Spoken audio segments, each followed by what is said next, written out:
Hola a todos, espero que se encuentren bien. Bueno, vamos con esta segunda parte de la semana número 7, donde hablaremos acerca de la población, la muestra y el muestreo, pero en la investigación cualitativa. Entonces, vamos a ver la ruta que seguiremos entonces en esta presentación. Hablaremos inicialmente de la muestra y el muestreo de investigación cualitativa, luego el tamaño de la muestra, los informantes clave que necesita y que representan, qué significan y qué representan. Luego vamos inmediatamente a hacer el recorrido hacia lo que tiene que ver con la unidad de muestreo de la investigación cualitativa. Luego vamos a los tipos de muestreo y a los tipos de muestreo y el tamaño de la muestra, o las investigaciones y el tamaño de la muestra. Todo esto nos permitirá definir entonces lo que es el sujeto investigador cuando le corresponde una investigación cualitativa, cómo clasifica a sus informantes y qué información busca. Luego iremos a las 3 dimensiones que debemos tomar en cuenta en la investigación cualitativa y las particularidades de este muestreo. Empezamos comentando lo siguiente, son unos aportes preliminares. En la investigación cualitativa, el tamaño de la muestra depende de lo que se desea estudiar, del interés de la investigación, incluso hasta del fenómeno mismo.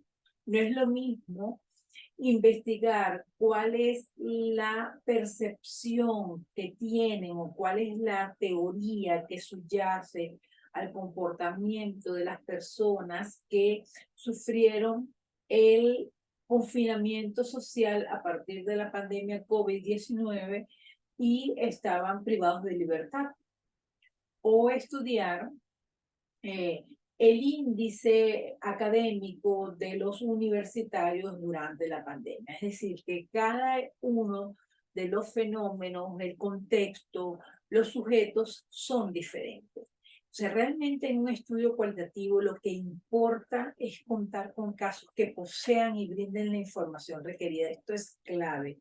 Ustedes podrán tener mucho ánimo de poder encontrar información, pero si la información no está dispuesta, disponible y está al tiempo que ustedes están desarrollando su tesis doctoral, imposible que puedan desarrollarla de manera armónica y que puedan obtener la información que requieren. Lo que se quiere es captar la información rica, es decir, abundante, y que en profundidad de cada caso seleccionado aporte elementos nuevos para la comprensión de este fenómeno. El éxito de este tipo de investigación dependerá de la capacidad que tiene usted como investigador para observar y para analizar e interpretar la información. Veamos entonces qué pasa con el tamaño de la muestra cualitativa y de qué depende, de qué elementos depende. Primero, depende de la capacidad real del material que nosotros podamos tener a la mano, el material y la forma operativa para recolectar la información. Es decir, cómo nosotros nos organizamos, si tenemos el tiempo disponible, si tenemos el material suficiente, si podemos contar con los recursos humanos, materiales, los servicios, con los equipos para la recolección de la información y para el análisis, si podemos bajar los software necesarios, que se la platique, que se el en vivo, es decir, si tenemos todo a la mano. Luego de la comprensión que nosotros podamos hacer de los fenómenos en sus dimensiones y causas, el investigador en la investigación cualitativa, en el enfoque cualitativo, debe contar con unas cualidades personales, sociales y profesionales que le permitan aproximarse a la realidad desde una visión amplia, respetuosa, valorando el quehacer cotidiano del contexto al cual se aproxima. Debe comprenderlo en su esencia, no es solamente su apariencia. Luego, prepararse para datos emergentes o para desechar aquellos que no aportan. El investigador debe tener la competencia objetiva para clasificar la información y depurarla de manera que no se convierta en un mar, en un océano de informaciones que luego no pueda clasificar. Uno de los elementos que priva en la muestra cualitativa es la naturaleza del fenómeno que se encuentra en el proceso de investigación. Hay fenómenos que tienen que estudiarse en el sitio, en el momento, cuando ocurren. Hay otros que debemos observarlos después que ocurren. Es decir, saber de ellos a través de la vivencia de sus actores, a través de la narrativa. Entonces, nosotros tenemos que saber que en una investigación-acción es importante cómo nosotros podemos captar la observación que dan los mismos actores de las situaciones que viven. Pero en una investigación hermenéutica, nosotros debemos tener las competencias interpretativas de dar lecturas, de dar miradas intersubjetivas a las realidades después que han ocurrido. ¿Por qué? Porque la investigación hermenéutica se ocupa de hacer interpretaciones sobre la realidad, los símbolos, las creencias que tienen los sujetos acerca de sus realidades. Igual que la fenomenología, tiene una naturaleza de fenómeno que es experimentada por una manera por cada uno de los actores.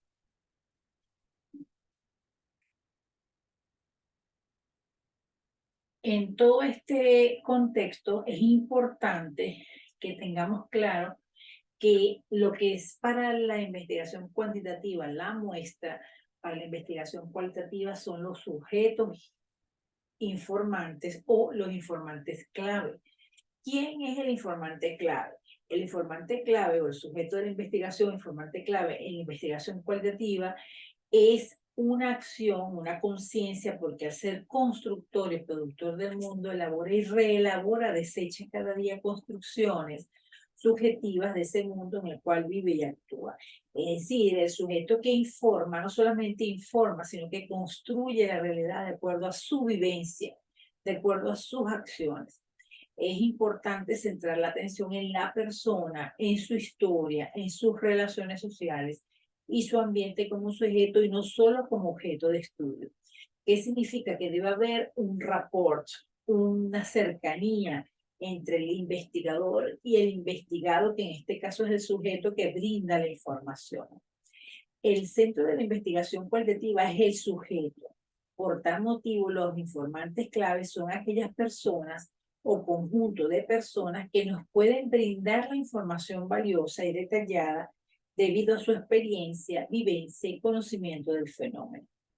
Entonces, los informantes clave son las personas, porque nosotros no solamente actuamos como respuesta a estímulos, sino también sobre la base de qué, de nuestros filtros, de nuestras creencias, condiciones, actitudes y deseos con base en nuestra historia de vida personal. Ese conocimiento, en síntesis, es la forma y el contenido de las percepciones, de nuestras representaciones sociales, de nuestras vivencias, de nuestra narrativa, las cuales son relativas porque no todas pueden ser iguales. Son individuales e influidas por la historia, la actitud y la motivación individual. Pero ¿qué es lo que hace que el informante clave tenga un peso y tenga una importancia en la investigación cualitativa? Puesto que el informante clave es quien, reunido con otros, conforma el contenido y el sentido de la investigación, le da forma al fenómeno. Entonces, ¿cuáles son entonces estas unidades de quiénes son estos sujetos o pueden ser estos informantes clave? Las personas que están reunidas en una organización, en una comunidad, en un espacio, en un momento, en una situación. ¿Dónde se dan los encuentros? ¿En qué tipo de encuentros? Bueno, en un congreso, en un simposio, en una serie de eventos. También son episodios de la vida, ejemplo, secuestro, enfermedades, situaciones con un año escolar, los roles que cada uno cumple en la sociedad son unidades también de análisis en la investigación cualitativa, los estilos de vida, las subculturas, los grupos, las comunidades y organizaciones. ¿Qué tipos de muestreo podemos encontrar en la investigación cualitativa? Primero tenemos el muestreo por avalancha o bola de nieve o por cadena. ¿En qué consiste este tipo de muestreo? Este tipo de muestreo consiste en pedir a los informantes que recomienden a posibles informantes y uno tras otro van recomendándolos hasta que eso se convierte en una gran cadena de informantes que todos se autodenominan con cualidades comunes que son importantes para el estudio. Entonces, es más práctico y eficiente que todo lo anterior en cuanto a costos, en cuanto a la investigación cuantitativa, porque gracias a la presentación que hace un sujeto del otro, ¿verdad? Esto resulta más fácil para nosotros porque no hay pérdida de tiempo, porque ya vamos recomendados, el investigador tiene menos problemas para especificar las características que desea de los nuevos participantes, porque ya el hecho de que un compañero o alguien que tenga afinidad con este lo recomiende ya significa que puede entrar en el estudio. Claro, puede ser que muchas veces no toda la información que nos suministre sea la que necesitamos, pero también es valioso escucharlos e ir depurando. Como inconveniente tenemos la posibilidad de obtener una muestra restringida debido a la reducción de la red de contactos. Además, la calidad de los nuevos participantes puede estar influida por el hecho de que los sujetos que invitaron confiaran en el investigador y realmente desearan cooperar. A veces, muchas veces esta cadena resulta que la persona se siente así como que comprometida y puede ser, muchos pueden, han señalado que puede ser no objetiva, pero para nosotros es importante tener una cadena de contactos que nos lleve cuando sobre todo es difícil encontrar la información. El muestreo por conveniencia es aquel que al principio de la investigación se puede utilizar una muestra por conveniencia que se denomina muestra de voluntarios y se utiliza si el investigador necesita que los posibles participantes se presenten por sí mismos. Este muestreo es fácil y eficiente, pero no es uno de los preferidos debido a que en estos estudios la clave es extraer la mayor cantidad posible de información de los pocos casos de la muestra que se presenten como voluntarios. Entonces puede que no suministren las fuentes más ricas de información, pero es también un riesgo que hay que asumir. El muestreo teórico, también denominado el muestreo intencionado. Aunque se inicie como un muestreo de voluntarios y se realice posteriormente un proceso de avalancha, habitualmente se avanza hacia una estrategia de muestreo deliberado a lo largo del estudio, basándonos en las necesidades de información detectadas en los primeros resultados.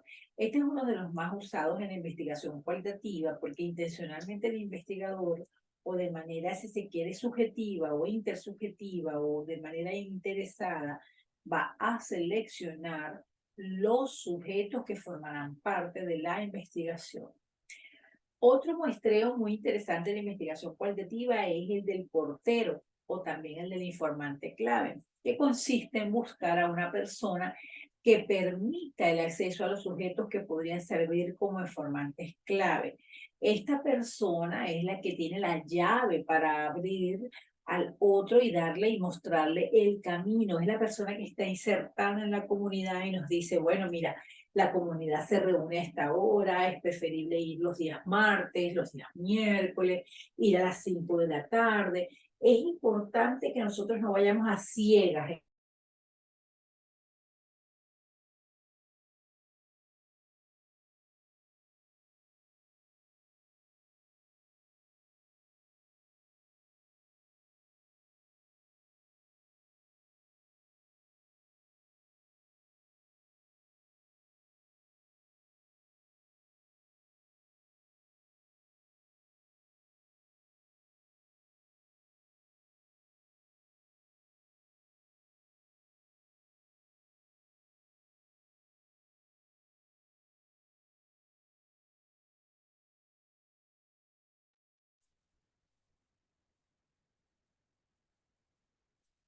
Para el muestreo del portero, Es aquel muestreo que también es muy utilizado en la investigación cualitativa, que consiste en buscar a personas que nos permiten el acceso, que nos abren la puerta de esa comunidad o de esa organización. ¿Quién es ese portero o quién es esa persona que nos hace el lobby, que nos dice, bueno, la comunidad se reúne a tal hora, puedes ir a tal hora, el líder es fulano, por favor evita tales comportamientos o evita tales comentarios porque la gente es sensible a X religión o a X situación? Es importante que además de lo que significa el muestreo del portero, es también la significancia que tiene dentro de una comunidad. Estas personas denominadas porteros contarían con la particularidad de ser miembros cercanos al grupo de estudio y pertenecen al entorno en el cual se está haciendo la investigación. Se caracterizan por tener cierto grado de influencia y poder en la comunidad, lo que pone una posición privilegiada dentro de la misma. El muestreo por criterios. El muestreo por criterios de este tipo, primero se elaboran algunos criterios que los casos deben cumplir, o lo que conocemos como los criterios de inclusión. Por ejemplo, en una investigación de audiencia sobre un programa de televisión, para seleccionar a las personas deben tener una edad determinada, deben ser de tal sexo, tener una determinada condición económica, que vivan en una zona elegida por el investigador, y para usted contar características de inclusión. Algunos autores, o en mi experiencia, considero que estos elementos deben formar parte de la investigación. Si no es como un muestreo, por lo menos deben haber criterios que se deben considerar para las investigaciones. El muestreo de informantes clave, que en estos casos se escogen a las personas por razones como el conocimiento del tema, experiencia o haber sido protagonistas de un fenómeno a estudiar, el grado de participación en el grupo social y en la toma de decisiones y su disposición para brindar información. Este tipo de muestreo también es otro de los más usados en la investigación cualitativa. Ahora, de acuerdo al tipo, una de las preguntas recurrentes que ustedes se hacen es, bueno, pero ¿cuántas personas son las que necesito para ese tipo de investigación? Aquí hay solamente un esquema presentado por Johnson y Christian en 2012, eh, también considerado por Sampieri, por Hernández, Sampieri y Batista, que tiene que ver con los diferentes. Por ejemplo, en los grupos de estudios de caso, entre 6 y 10 personas, o en algunas situaciones puede ser de 3 a 5. En la teoría fundamentada pueden ser hasta 30 casos. En lo fenomenológico pueden ser 10 casos, incluso pueden ser hasta 5 casos. En lo etnográfico pueden ser 12 participantes. En etnográfico cultural puede ser de 30 a 50, y también en la investigación-acción pueden ser 30 personas. Entonces, aquí para una idea, porque respecto al tamaño de esta muestra no hay criterios ni reglas en la investigación cualitativa firmemente establecida, pero deben determinarse sobre la base de las necesidades de información. Por ello, uno de los principios que guía el muestreo es la saturación de los datos. Esto es que hasta el punto en que ya no se obtiene nueva información y esta comienza a ser redundante. Siempre en la investigación, cuando sobre todo vayan a comenzar por avalancha, que empiecen a buscar información. Cuando ya la información ustedes sienten que tienen la información suficiente o que esta empieza a repetirse, hasta allí es suficiente y se cuenta con el criterio de saturación. Muy bien, ténganlo siempre en cuenta. 3 dimensiones clave dentro de la investigación cualitativa: tiempo, personas y contexto. El tiempo, porque hay que respetar el tiempo de las personas, hay que adaptarse a ellas, hay que tomar previsiones, hay que, por supuesto, establecer los tiempos que nosotros vamos a durar con las entrevistas o con la revisión del material. Las personas, ningún medio es socialmente homogéneo, hay que considerar que las personas son diferentes. Y aquí quiero detenerme un poco para decirles que debemos ir a la investigación cualitativa con cierta apertura o con cierta flexibilidad, cierta plasticidad cerebral, para aceptar que hay diferentes formas de vivir, de convivencia y de personas. La investigación cualitativa es un llamado a esa otredad, a esa solidaridad que tiene que ver con el ser humano. Y el contexto es que dentro de cualquier ambiente se puede distinguir contextos muy diferentes y es el comportamiento de las personas, cómo actúan en función del contexto en el que están. Es importante no confundir los lugares, el espacio físico con los contextos, que es un espacio social. Debemos identificar los contextos en función de cómo los individuos actúan en ellos, reconociendo cómo son sus construcciones sociales y no localizaciones. Ejemplo, nosotros debemos respetar el cómo ellos viven su cultura, sus valores, sus jornadas, sus faenas, para poder interactuar positivamente y lograr los objetivos de la investigación. Finalmente, algunas particularidades en el muestreo dentro de la investigación cualitativa es que el investigador puede empezar con una noción general de dónde y con quién va a comenzar, y se suelen utilizar procedimientos de conveniencia o avalancha. La muestra se selecciona de manera seriada, es decir, los miembros sucesivos de la muestra se eligen basándonos en lo que ya seleccionado y en qué información han proporcionado. Esa información previa va de alguna u otra forma marcando la pauta sobre las informaciones que van a ir generando el resto de los sujetos. Con frecuencia se utilizan informantes para facilitar la selección de casos apropiados y ricos en información. Nosotros vamos a tener personas contacto dentro de las organizaciones. Ejemplo, vamos a hacer una entrevista en una red de investigación. Nosotros tenemos allí a alguien, a un líder, alguien que nos dicta de alguna u otra forma la pauta para poder entrar, es el portero, es la persona que nos permite la entrada. La muestra se ajusta sobre la marcha y admite usar el punto de saturación.